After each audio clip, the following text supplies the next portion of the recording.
Hey, good morning and welcome to Breakthrough Walls. I'm Ken Walls and I'm your host. And I have an incredibly special guest on today. Y'all are going to love this woman's story. I have the one and only Kelli Davis on. Please stay with us. And by the way, go ahead and share this out. You're going to want to, I promise you.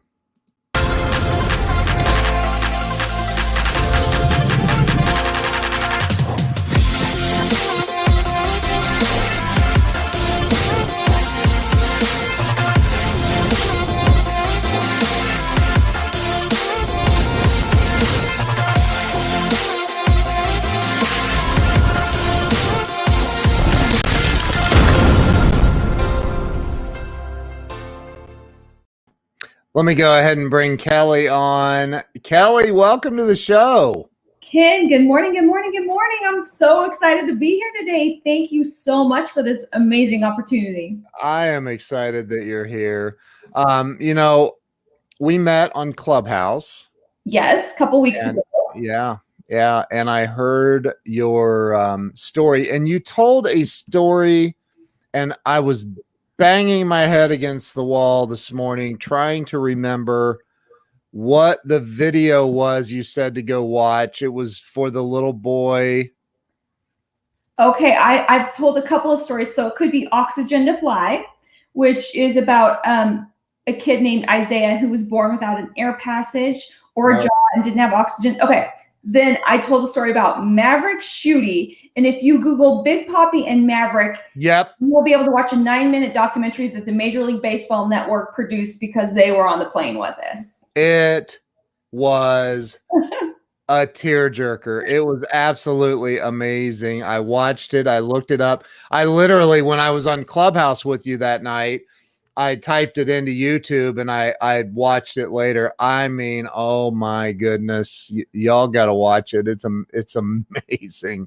It is absolutely amazing. So we're going to get into how that all came about, but let's start with, I like to always start with where, kind of giving everybody the rundown on where you were born and raised.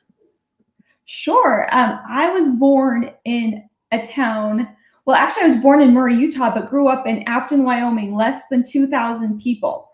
And I spent all of my childhood there until I moved to Utah to go to college. And so it was a very interesting experience growing up in that small town, but I definitely appreciate it now as I travel the country and the world and just realize how beautiful that tiny spot of the country is. I love Wyoming. It's so beautiful.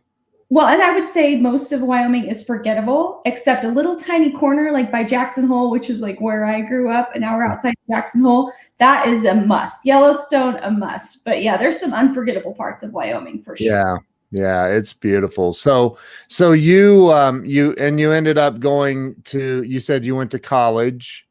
Yes, I had a really interesting experience, Ken. So when I was a little girl, it was my dream to work in the NFL. And so I went to BYU. And while I was there, I was the assistant sports information director. And I found myself in Denver, Colorado at a conference interviewing to be assistant sports information director with different colleges. I'd been told no twice to work for the Denver Broncos for an internship. So I'm in my hotel room that day and I look on the coffee table and there's a Denver Broncos mouse pad. And I get this idea, I'm going to call the Broncos up. So I get the yellow pages out back then. This is during the 1995 football season. And I find the director of communications. I get him on the phone and he says, what can I do for you? And I said, I just want 5 minutes of your time. And he's like, I don't have it. I said, I want 5 minutes. So he says, yes. I get a taxi, go over to the facility. He greets me, we walk upstairs and he goes, what can I do for you, Miss Davis? And I said, I want to know what I need to do to work for this football club. And he walked out of the office and he brought in my boss, Bill Harpole, and they said, I got the job. And I was able to live my childhood dream right out of college. And it was such a crazy experience. And so for me, whenever you get a no, it's just a not yet, not yet, not yet, not yet. But for me to have that dream come true right out of college, it has opened my world to dreaming in the biggest way possible because I know anything is possible. I see this is why I wanted you on the show. Your energy is amazing. And I love the fact that you did not take no as an answer. Too many people take no and give up. Oh, in my day job, so I work with celebrities to raise money for 170 children's hospitals across the country. It takes me at least 20 no's to get one yes. And I just know it. It's a numbers game. And when you know the game, you can easily play it and you can have success playing it because there is a system set up. But I believe that, I mean, if a celebrity says no to me now, I'm going to keep going back to them till they say yes. Today, I got a yes from Jack Black for an event that we're doing next month. And I'm so excited because I didn't get yeses from Jack Black in the beginning while I was building a relationship, but I got the yes today. And I'm really excited about what we're going to do to raise money for children's hospitals through that yes. That's amazing. Absolutely amazing. And what you're doing, so I mean, we're again, I want to get into that in a little bit. I want to kind of go back to childhood kind of. Yes. Well, okay. Yeah, I want to I just because here's what I think. I think that this is a theory of mine. I think that there's always a person or an event, maybe a group that kind of pushes us in the direction of what we become as adults. Yes. Is there something that comes to mind for you? Absolutely. So, Ken, when I was growing up, I suffered with really bad back pain. And when I was probably 13, it started impacting me to the point where I couldn't carry my books to class. And I was in a lot of pain. And finally, the summer before my junior year of high school, or before my senior year of high school, I had back surgery. And they took bone off my hip and wired it in my cracks. And I was down like probably a year recovering from that surgery because this was 1991. And so what that did for me, Ken, is I had to give up all of my sports dreams. I played basketball, volleyball, track, and I had to focus more on my like academics and student government. And by doing that, I was able to get into BYU because I had a 3.5 grade point, 21 on my ACT. There's no way I would have gotten to that college except I had that student government experience that I never would have had unless I had gone through all of that back pain, back surgery, and it just reshaped me. And so by doing that, I was able to go to BYU and then I was able to get my dream job. But that never would have happened had I not gone through all of that physical pain with my back. And so I'm so grateful for that because in my current day job, like I have such a compassion for the 10 million kids that we treat at our children's hospital because I had years and years and years and years and years of pain. And so I think that's really why I have a huge heart for creating miracles in the lives of sick kids because I have my own personal story. My nephew, well, it's interesting, Ken, I started working at Children's Miracle Network hospitals 25 years ago. And 25 years ago, my nephew was born with tuberous sclerosis. He's severely autistic. He doesn't have any language. He's not potty trained. It's 24/7 care for my sister. She has 3 other children, and I've watched what that's done for her and her family and how much it impacts the family. And so for me, if I can help one child suffer less because of like my own personal journey with anxiety, depression, body dysmorphic disorder, suicidal thoughts, like that's there with me every day to this day. But I have these kids that choose to be brave, they choose to be positive, they choose to show up, and they teach me how to do the same. And I'm so grateful that they are miracles in my life through my journey with my mental health challenges. Wow. I just got full body chills. So wow. I don't know if I told you, my wife's brother was diagnosed with leukemia at 6 years old. And she was 11, and so she ended up doing a bone marrow transplant for him. She was his donor at 11 years old, and he was 6. But they spent a lot of time in Children's Hospital, and the memories that she has because they did something. I don't know if it was. I don't know what it was, but he got a special day with I don't know if it was a celebrity. I don't know if she may be watching. I'm not sure, but it really makes a huge impact on those kids. It makes a huge impact. Yeah, and I think for me, like why it's particularly really important to me is, you know, I was raised a member of the Church of Jesus Christ of Latter-day Saints, and another nickname for that is Mormons, and family is everything in this faith. And I'm 47. I've never been married. I don't have any children. And it's really interesting because God had a much bigger dream for me than I had for myself. I always wanted 4 kids, and now I have hundreds. And so these kids feel like my own kids. And I'm so blessed that I can be in a position to be able to serve them. Like, because they are my family. They are my why. They are the reason I get up every day. How can we raise money for these children's hospitals so they can get the best care possible, as what happened in your family? If that local children's hospital wasn't there, it's you don't want to know what the outcome would be. Yeah, the outcomes are not good, and you know, I think that so you went to the NFL. You worked for the Denver Broncos. Ironically, okay, so today I'm a Steelers fan, and I have been since I was. That was my boyfriend. It's so annoying, but I will say I'm good friends with Franco Harris, and he is one of the nicest guys on the planet. Immaculate Reception, if you're not familiar, you need to watch that play. It's one of the greatest of all time.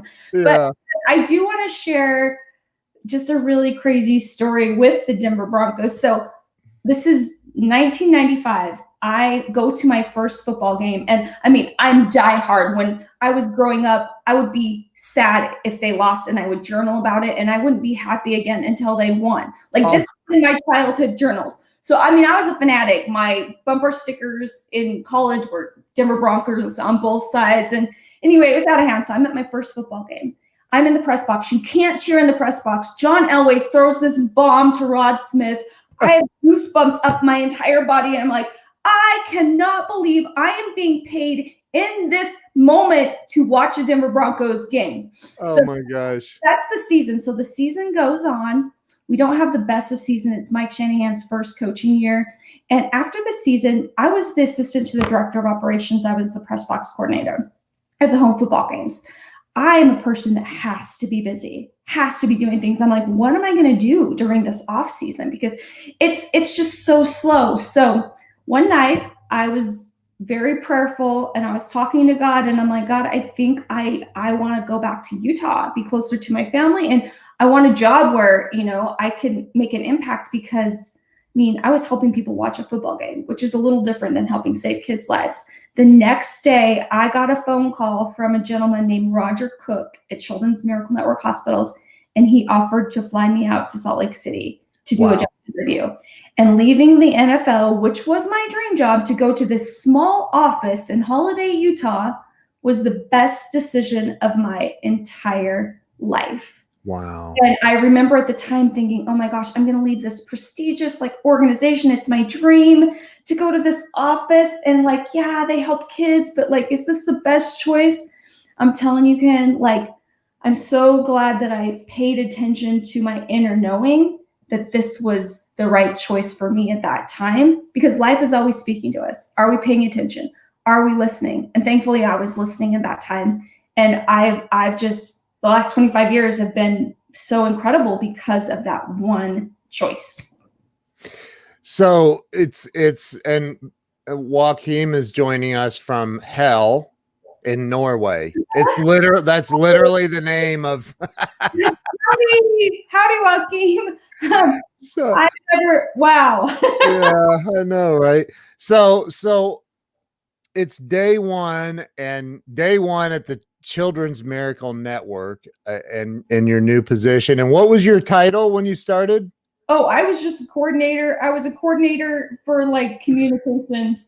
But I have to tell you, Ken, that first year we started a program where we took one child from every state to go to the White House to meet with the president, and then on to Disney World. So just that program alone changed my life. I'm still friends with kids that I met in 1996. And I'd love to share one of those kids' stories, because you might know him if you don't mind. I would love. So, but before you do that, so you met the president. Yes, I've met.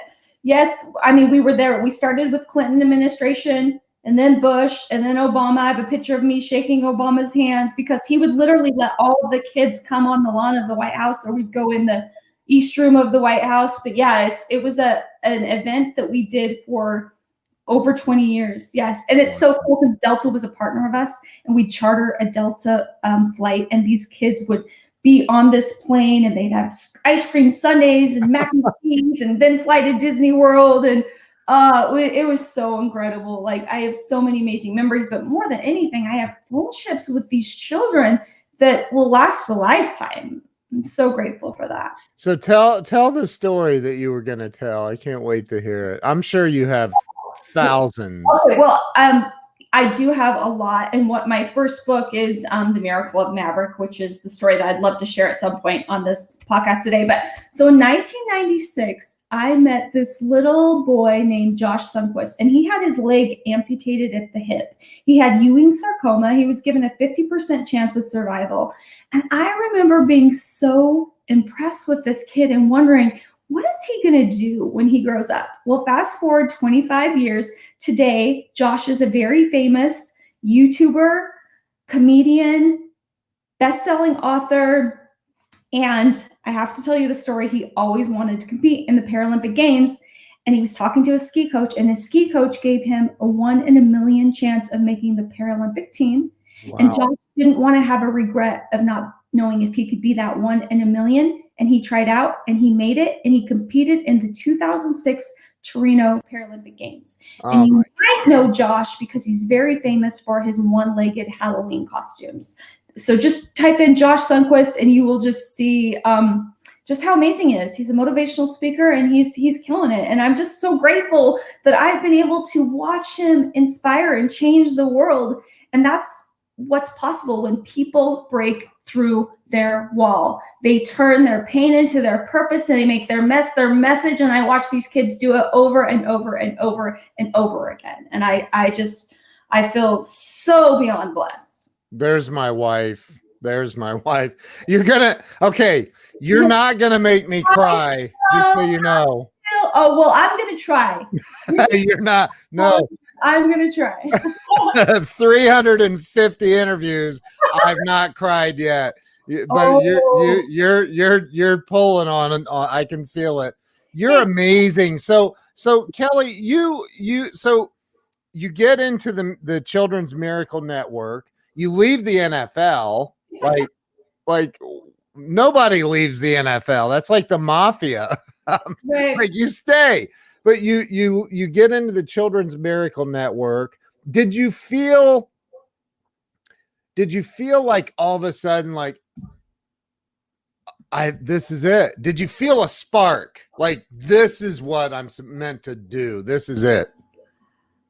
Yes. I can't even tell you the kids that I met that first year when we went to Washington, D.C. and meeting them, and some of them didn't have arms or legs or their amputations or just all these physical ailments. And I'm like, how do you get to be so lucky? Like, you get to know these kids. Like, they get to be a part of your life. How come you get to be that lucky? So yes, I felt like, yes, I am at the right place doing the right thing at the right time.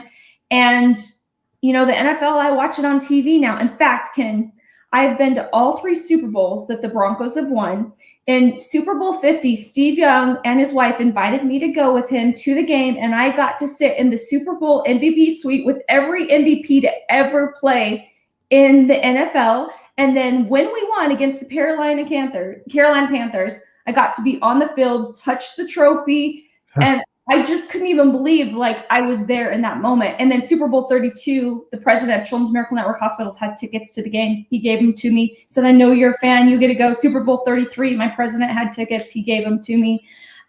So I don't feel like I was able to miss out on Denver Broncos opportunities because I've just will always be a huge fan. But I will say, just in life, to anyone who's listening, like, when we are choosing a profession or an occupation, it's cool to help people watch a football game.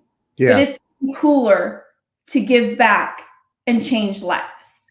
And that's why I did feel that spark, Ken, is because I knew what we were doing. And for those of you who don't know, Children's Miracle Network Hospitals was founded in 1983 by John Schneider and Marie Osmond. And I think I noticed, did you interview Alicia Schneider on your show, Ken? I sure did. She's a very good friend of mine. So this organization is Wait, John founded it?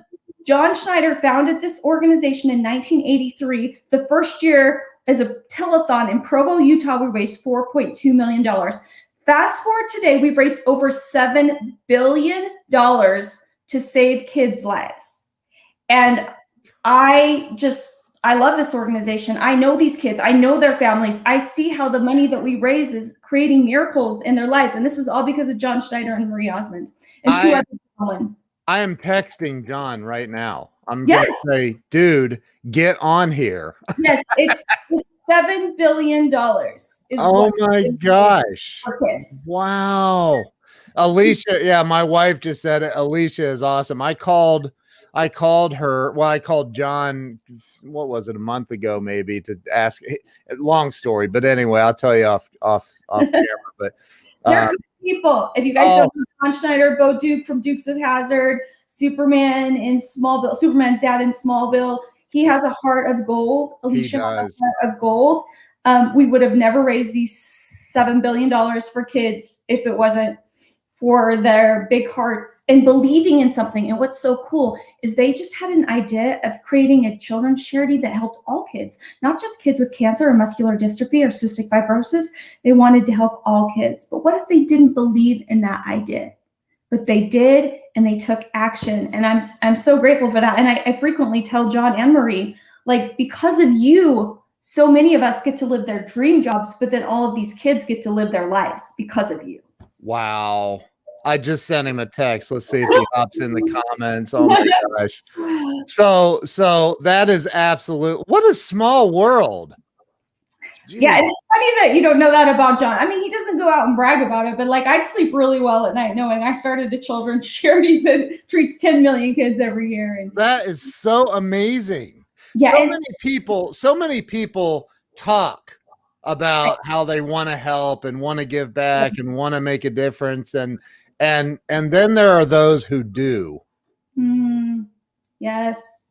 Well, and honestly, John Schneider, for the last 38 years, has crisscrossed this country doing events wherever we ask him to go because he knows why he does things. I saw a YouTube video of John from maybe a month or 2 or 3 ago. It wasn't too awful long ago that he was doing something, and he had the General Lee out there with these kids, and he's such a good dude. So, wow, we're all over the board. I've never done this. Sorry, listeners. I'm trying to be all over the board, but I am like that in life a lot. So I apologize. I know it's not your fault. I love this. So let's go back to the day that you left the NFL. How was that? Was that emotional for you? I remember I mean, when I left Provo, Utah, my dad met me and helped me drive there. And then he flew to Denver and helped me drive back. And I honestly felt like it was the right decision.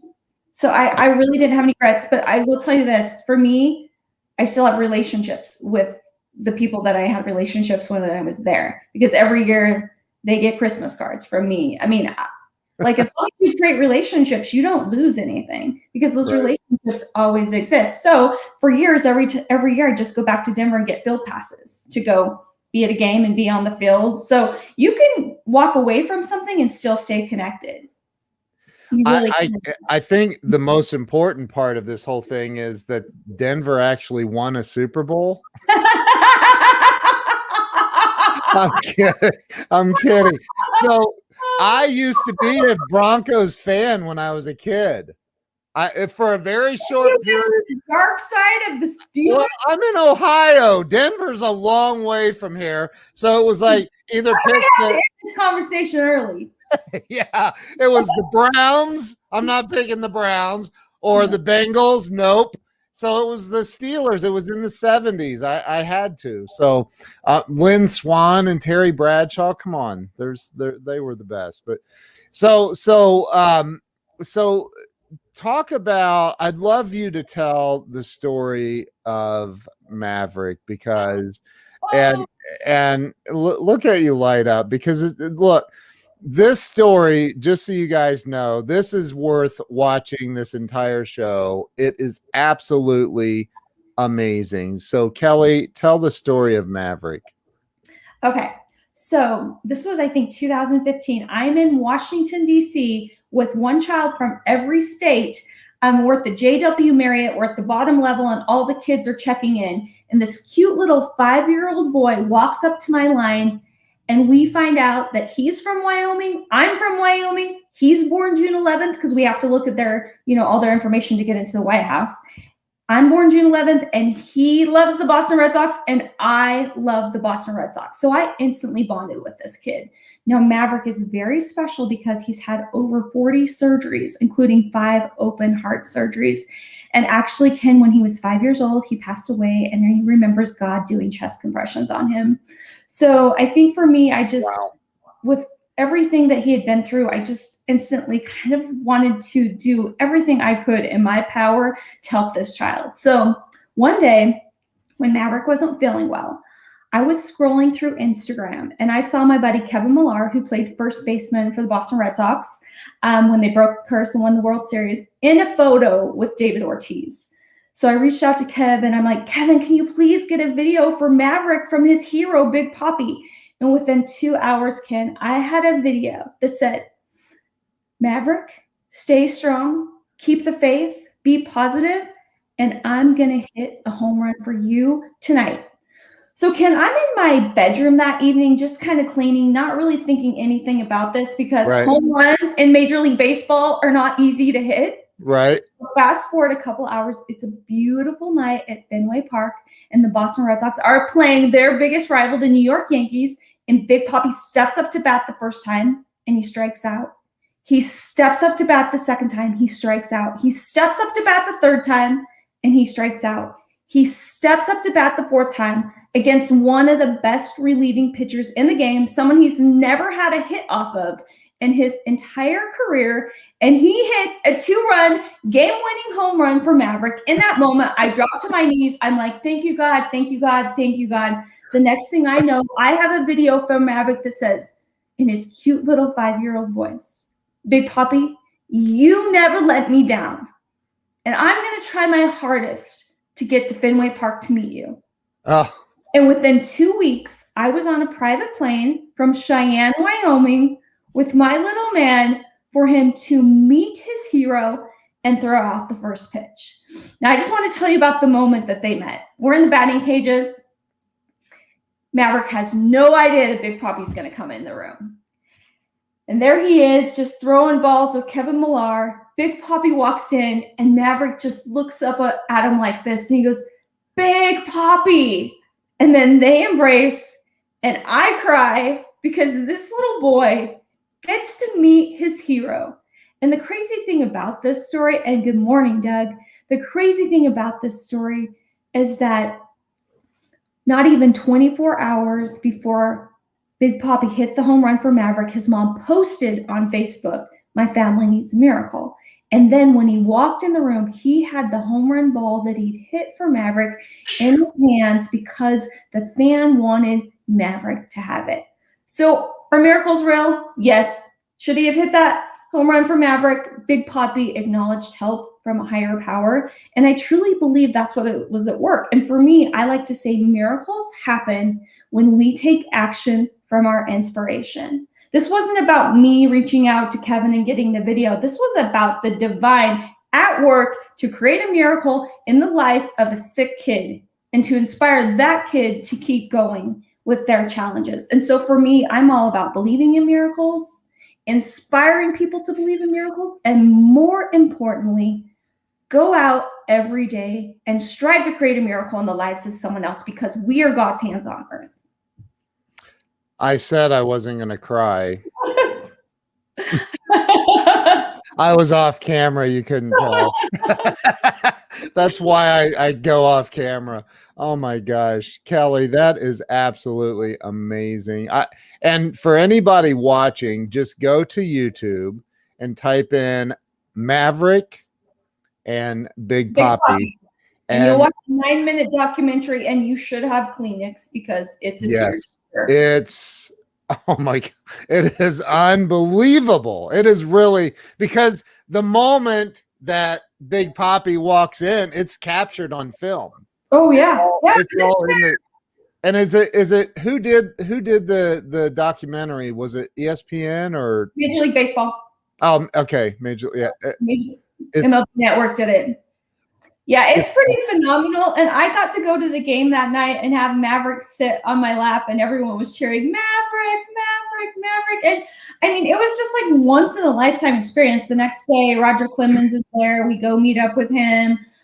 We get to go just walk the field, all of the iconic places on the field. We got to go see and touch and feel. And you know, Maverick's not a well child. He's got a lot of health challenges, but he always has that memory. And Big Poppy hit during that game, and he gave him the bat during the game. He came over and said, here's the bat, buddy. Like, Big Poppy's the best. But here's an ironic twist to this story. Big Poppy got shot a couple of years ago. And he was just at a restaurant, got shot. And Maverick was able to be his hope while he was going through his journey. He's like, I know you're going through it, Big Poppy, and I'm here for you. So no matter what, we can always support each other on either side. We don't have to be a celebrity. We can just, you know, we have an opportunity to give and spread love. And so, I mean, I could tell you so many stories, but since, Ken, you are a Steelers fan, I would love to tell you my story with the Steelers that's similar to the Boston Red Sox. So, oh, wow. Several years ago, I was in Washington, D.C. again with all of these kids, and I meet this little boy, AJ, from, I'm trying to think of the name, East Tennessee is where he's treated, but he has 7 inoperable brain tumors. And you would just never know because he's so happy and positive, but it affects his vision and different things. And so I bonded with his family, and he has a very special relationship with Josh Dobbs, who is a backup quarterback for the Steelers. Yeah. And I mean, Josh comes over to the house, plays with them, and it's been a long relationship. So I reached out to my friends at the NFL Network, and what we did is did an amazing story on AJ, and we flew him to Pittsburgh. We went to the Pittsburgh facility. We went in, we got to hang out with all of the players, meet Ben Roethlisberger, meet all of the players, go to the game, and NFL did an incredible story on AJ's life. And you can watch that documentary too. If you just type in AJ Kuksky, NFL Network, and Josh Dobbs, it's just an emotional piece. Wow. And I will tell a cool story about AJ. So he goes and gets weekly chemotherapy treatments, and he has a backpack, which is called Captain Rogers, I think, which is, or what's Captain Rogers' real name? Do you know from the movies?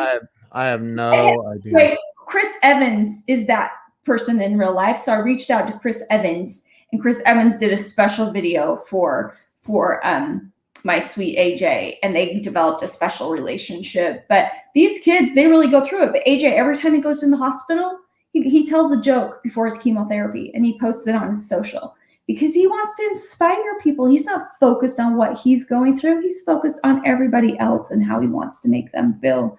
And just really quick, one other story. Devin Jackson got meningitis and had to have both legs amputated.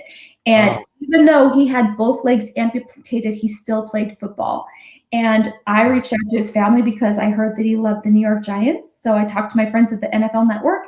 We flew him into New York. We go to the Giants facility. He has no idea that he is going to be surprised by Odell Beckham Jr. and Victor Cruz. And they walk out into the room, and he's looking up, and then we get to go into practice, and he gets to, even though he doesn't have any legs, he's running, and he gets to catch passes from Eli Manning and catch balls from Victor Cruz. And like, it was the most incredible experience. And that's also on the NFL Network. These kids go through so much, but they do not believe in no. They just know it's not yet, next opportunity. No, it's just next opportunity for now. And so, yes, I could tell you hundreds of stories of kids that never choose to give up. Ever. No. Their walls, Ken. It's crazy. And yes, Doug, I love that when you are in the service of your fellow beings, you are only in the service of your God. I love that so much. That's why we're here. That's why we're here. I had a guy on the show the other day, and I'm gonna ask you the same question, so you have to come up with a different answer. Okay. But I ask at the end of every show, I say, what do you think holds people back from financial success and true joy and happiness in life? And he said, that's easy. It's their level of service. Mm. And he said, if you want more, serve more. And Mhm. and I was like, oh my gosh, wow. I mean, it was a great answer, but I think that it's so true. I think we as humans, we become very self-centered and selfish. That's so funny because that's what I was just going to say. When we focus on self, we suffer. When Yes. we focus on others, we flourish.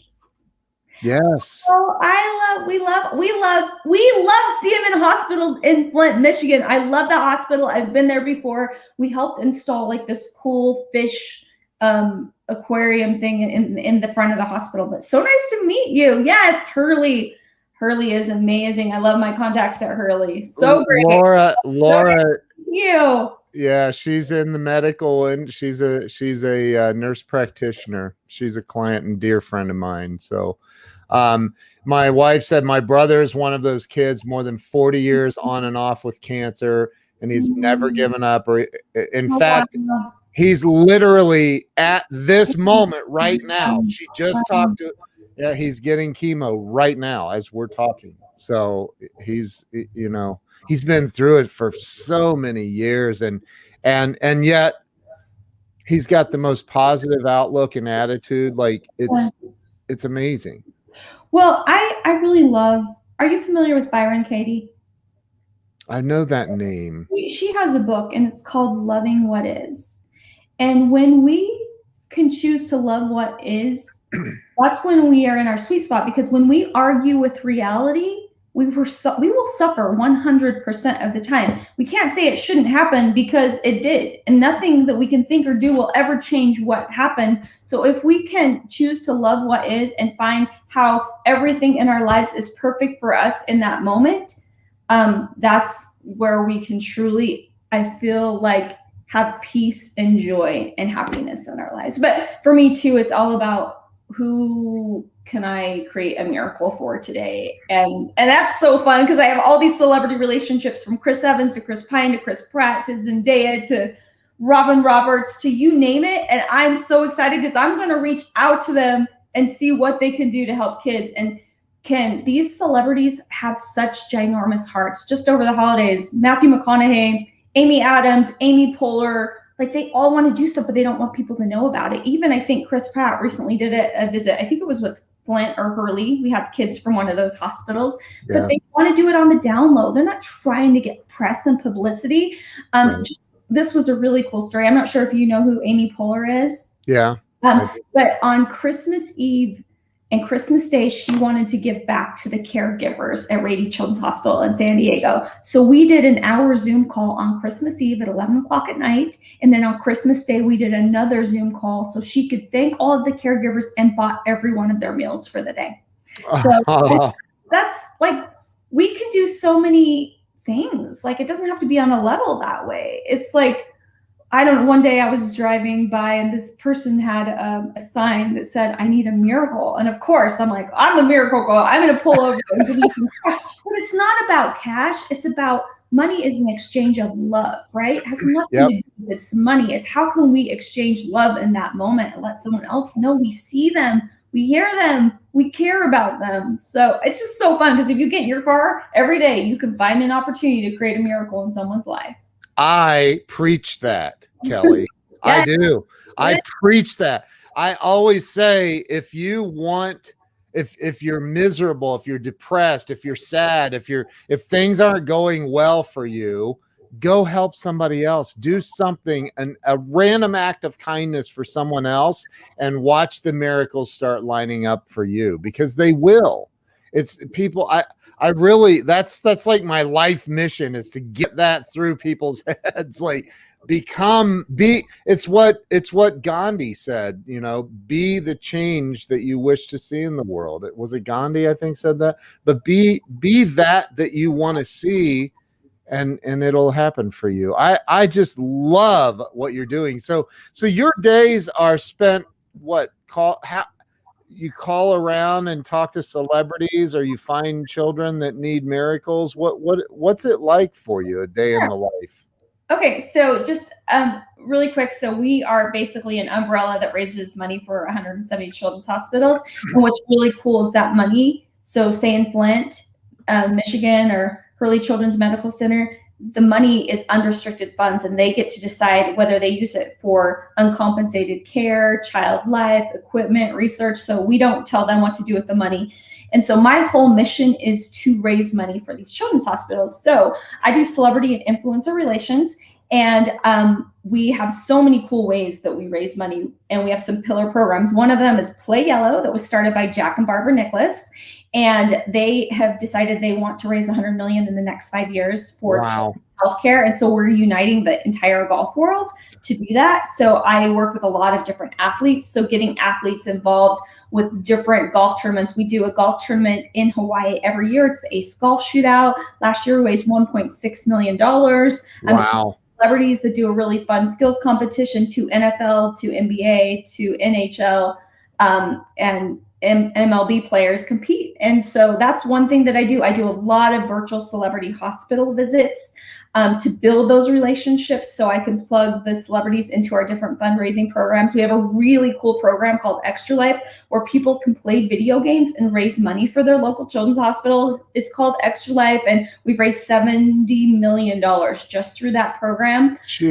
But I will say, one of the most enjoyable parts of my job is the podcast that I get to do, which is called Untold Miracles Podcast. And I interview celebrities about the miracles in their personal and professional life. And I've had everyone on from Mark Cuban to Kristen Bell to Dr. J to just you name it, Nick Cannon, Robin Roberts, Zachary Levi, Adam Devine. And what's really cool, Ken, is so many of these celebrities have pushed through their walls to get to where they are today. And some ones that come to mind, are you familiar with Adam Devine? Yep.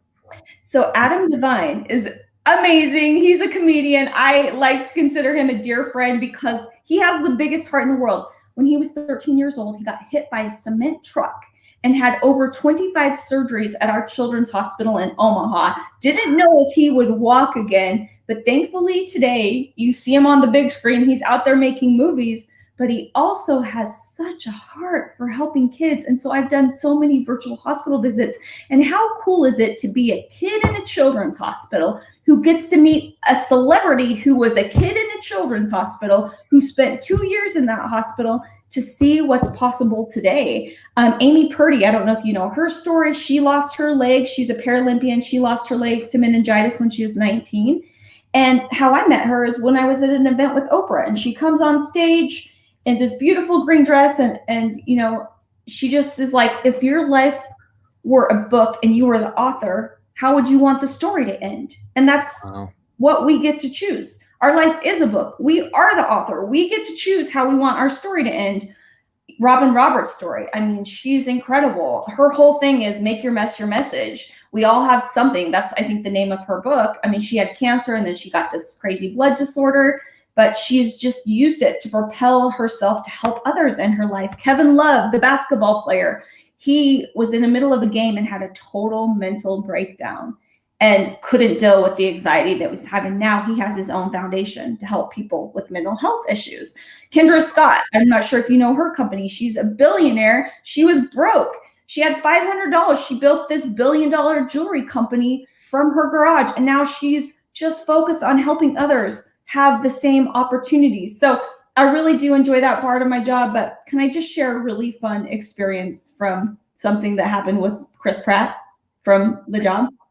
Yeah. Okay. Yeah, let's hear it. So, a couple of years ago, well, no, this might have been like 4 or 5 years ago. I read in the newspaper that Chris Pratt has saved his costume from Guardians of the Galaxy because in case the movie does well, he wants to go visit kids in a children's hospital. So I decided to reach out to his publicist. I'm like, hey, let's set this up for Chris. So we arrange it at Children's Hospital Los Angeles, and we have all these kids in the Child Live Playroom, and they're watching the movie. They have no idea that the hero from the movie is going to walk in his costume. He walks in, their faces light up. He takes off his jacket and his outfit. He lets them try it on, and it was just the most incredible experience to watch him be there for these kids. He only has 2 hours, but Chris decides to take more of his time to walk around and meet other kids that couldn't come to the room that day. To this one child's room, and she's in isolation. She has no hair. She's probably 5 or 6 years old, and she puts her hand up to the glass, and Chris puts his hand up to the glass. And in that moment, which the only thing we can really give people is our presence and our time, it was so incredible to watch the bond that was formed in that moment. Wow. And then we went down to this little boy's room named Dylan. He passes over 20 kidney stones a day. He's a frequent visitor to Children's Hospital Los Angeles. His whole room is made of Legos. His bed sheets, and Chris was the voice in the Lego movie. So I sit there and watch them, 15 minutes, quote lines from the Lego movie. And what a gift Chris was in that moment for Dylan to not have his mind on the pain, because he got to be in the room with one of his favorite celebrities to sit and quote lines from one of his favorite movies.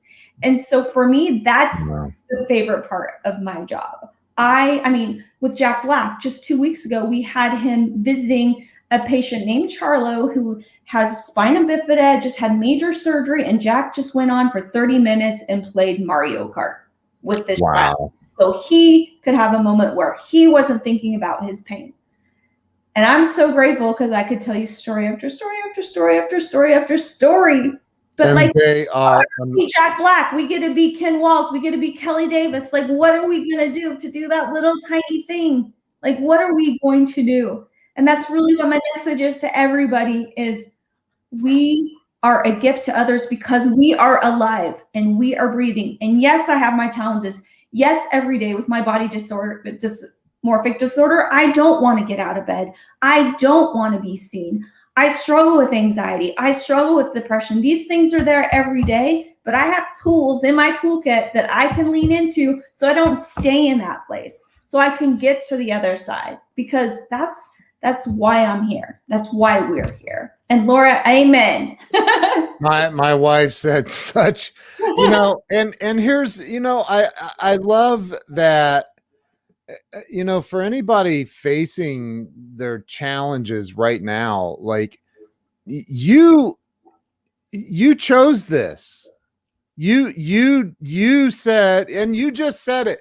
I think too many people, Christian or otherwise, it doesn't matter, think that God is the puppet master and that he's, just pulling strings. And that's not the case. You said it. You said we design our own destinies. We design our lives. We get to choose, and you choose every single day of your life. Right. To face your fears, to face those things, right? And go make a difference in the world.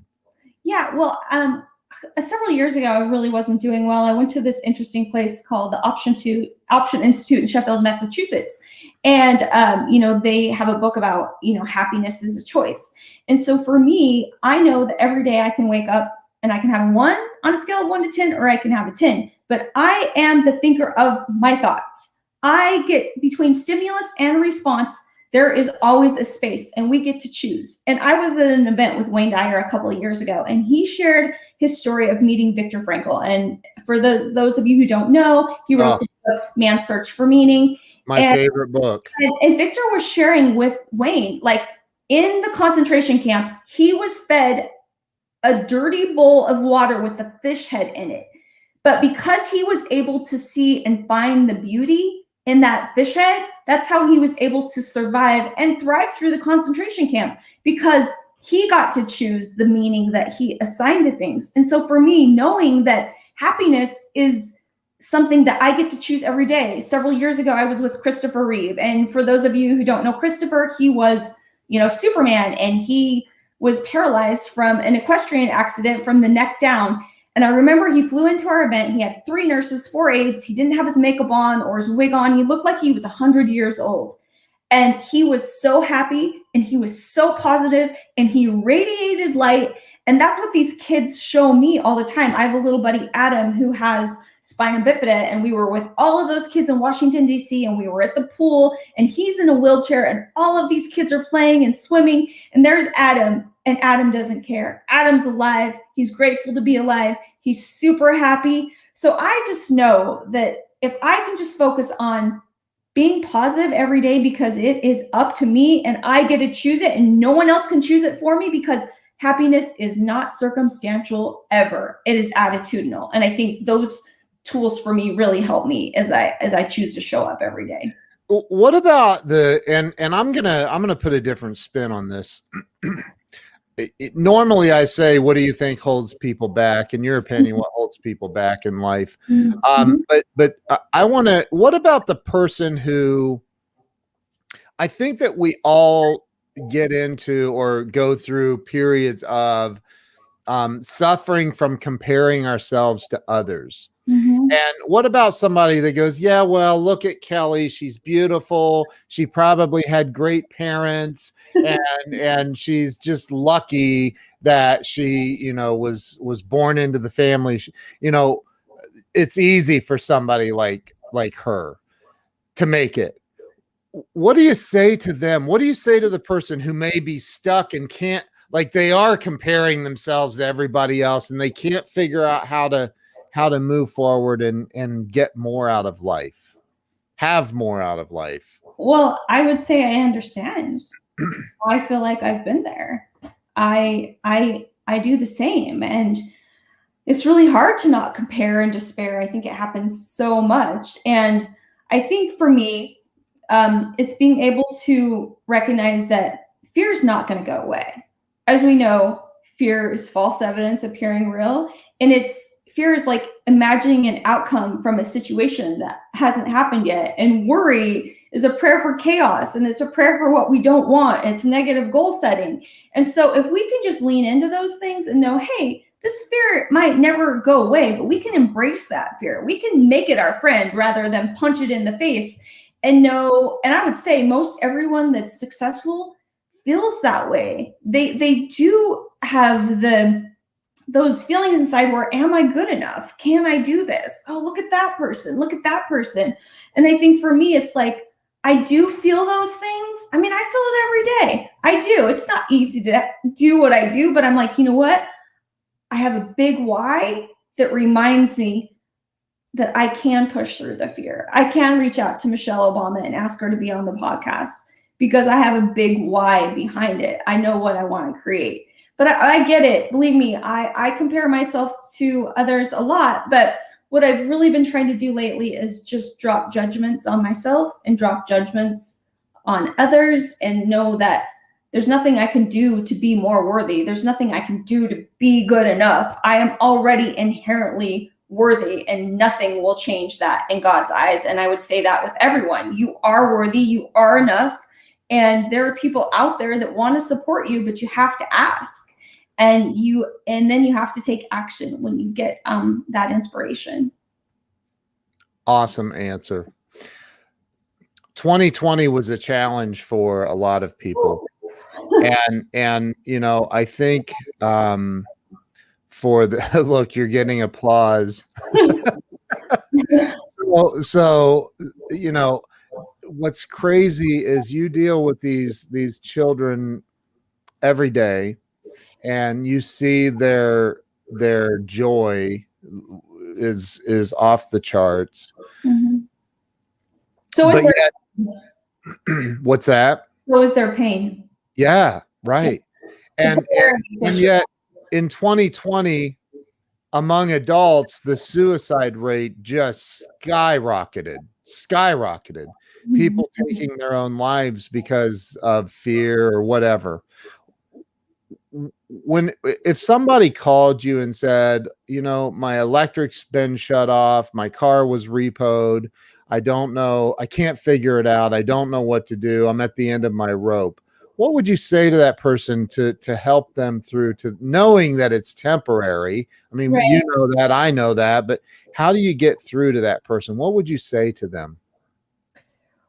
Well, I mean, if someone, I think this does happen to me several times with some of my kids and their families, you know, really going through it. And uh, how can I help is a question that I like to ask, because I feel like even if it's small, I can help. Like there's something I can do in this situation. And then for me, it's really, there's so many resources out there in local communities, and I would make sure that I help them find what those resources were, but I would make sure that I myself were a resource to them, Mm, and what I could to help them.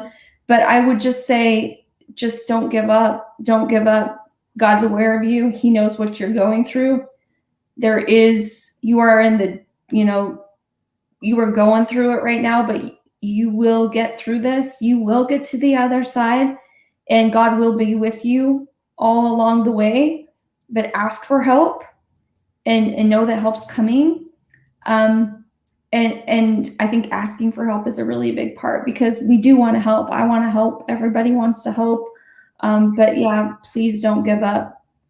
I like to say that, you know, God, our lives are this big puzzle piece, and God sees how the whole puzzle fits together perfectly. And when we're going through the mess and we're in the middle of it, we don't see it, but right.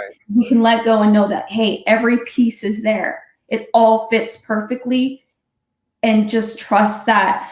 You know, I heard this cool thing on Clubhouse the other day. It's like when you go to a restaurant and you place an order for food, like, you know that food's going to come out. You're going to get it. And I think that's the same with when we pray, or, you know, ask for something, just knowing and trusting the universe to deliver for us, just as we would when we go to a restaurant and know that that food's going to come. And so for me, I feel pretty magical in a way, because I know that I can manifest my reality through my thoughts, and I could share some really fun experiences about that. But I mean, it's really true. What we focus on, we really create. And I've just seen so many miracles that way. You have seen a lot of miracles. You have, and you know, I think that it helps that you're looking for miracles. Mhm. Yes. And that's where you may have an upper hand on a lot of people, because you're literally you're in the trenches. Like, you have to look for miracles. And it's because of my anxiety and my depression and my BDD. Like, I don't like what that feels like. But when I'm focused outside of myself to serve others, my life is a lot more enjoyable and a lot more bearable, because otherwise I'm sitting in my own pain. But if I can get outside of this crazy brain, and I'm sorry, I call it that way because it doesn't think normal thoughts. It's not very nice to me sometimes. And so I just have to turn off that radio station of what it's telling me and focus on others and how I can help. And that's really where my joy and happiness comes from. What is your website? Okay, so for speaking, it's bookkellidavis.com. Okay. And then I also have a side hustle called the Kelli Davis Group, where if you need a celebrity to help your organization, whether it's a nonprofit or for profit, I definitely am a celebrity connector, and I love helping people connect with celebrities and influencers. I can only scroll one website, so I'm gonna put that one up. Yeah, And I'm sure that if they want to hire you to speak, they can get a hold of you there too. But yeah, if you go to bookkellidavis.com, you'll see a video that Goalcast shared. It got 1 million views in 6 days, where I talk about breaking the rules in your life to create miracles. Because for me, body dysmorphic disorder and anxiety and depression has rules. But these kids that I work with, they have rules too, but they continue to defy the odds and the rules and show up for themselves and others. And we can do the same. So I challenge you, what's holding you back in your life? And how can you break through that challenge, push through that wall to get to the other side of what it is you want to feel, what it is you want to create, what it is you want to do, how it is you want to be. Oh, Nancy, thank you. You're so sweet. I appreciate it so much. It's true. It's having that. Look, my wife typed it in. Thank you, sweetheart. So you're living in that place of unwavering faith. It appears, and I'm sure that your faith gets tested. we all go through that, but you stay faithful to God, and so God stays faithful to you. Yeah, and if you don't mind, can I just close out with one cool story? Because I know we're getting close to time, but it does relate with faith. Yes, please. I don't know what just happened to my video there for a second. Please. Okay, so several years ago, I was in Orlando and I met this little boy named Boo, and he's from a small town outside of New Orleans. And little Boo, when he was 5 years old, got hit with the H1N1 virus, and he was in the hospital for 501 days. And doctors several times told his family he wasn't going to make it. There was a 48-hour period where his blood oxygen level was so high that no one should have survived that. He was read his last rites, but little Boo was so faithful. And when I met him, he was muttering under his breath his favorite scripture, Proverbs 3:5, trust in the Lord with all thine heart and lean not unto thine own understanding. In all thy ways acknowledge him, and he shall direct thy paths. So that's little Boo. So little Boo gets out of the hospital after 501 days. And for 3 years, he has to drive 4 hours Monday, Wednesday, and Friday to sit in a chair for 4 hours to get dialysis and then drive back home for 4 hours. So that's his childhood. And then finally, one day, he gets a successful kidney transplant from his mother. And while he was in the hospital, he loved watching the show Diners, Drive-Ins, and Dives with Guy Fieri. And he journaled everywhere he was going to eat when he got out of the hospital and he could eat food. So what I did is reached out to my friend Meredith Vieira, who at the time had the Meredith Vieira Show. And we flew little Boo to New York and we brought him on stage and we talked about his story. And they said, little Boo, we have a surprise from you. And they have this cookbook from Guy Fieri, and he's just so excited. And then Guy Fieri comes on the big screen and says, little Boo, as soon as this segment is over, you got to get on a train and come help me open up my new restaurant in Pennsylvania. Oh, it was such an amazing experience. But little Boo, through his life, has had so much faith through the entire process of 5 years old to today. He's 13, because he still has surgeries and he's still going through things. Yeah. But he trusts and he has faith. And we every day will be presented with opportunities where we can choose faith or we can choose fear. And the important thing is every day choosing love over fear. That's beautiful. Such a beautiful story. I think, you know, along the way, I'm sure you've lost some of the children. Mm-hmm. My wife has told me the story of when her brother was 6 or 7 and he was in children's hospital, that his roommate passed away. And you know, I think what you're doing is, in the moment that a child is going through this pain, you're easing the suffering, and you're really I love what you're doing. And before we end this, let me ask you one last question. How can me or the audience be of service to you and help you in what you're doing? Well, for me, it's pretty simple. You can go to cmnhospitals.org, make a $1 donation, make a $5 donation. We got to $7 billion, $1 at a time.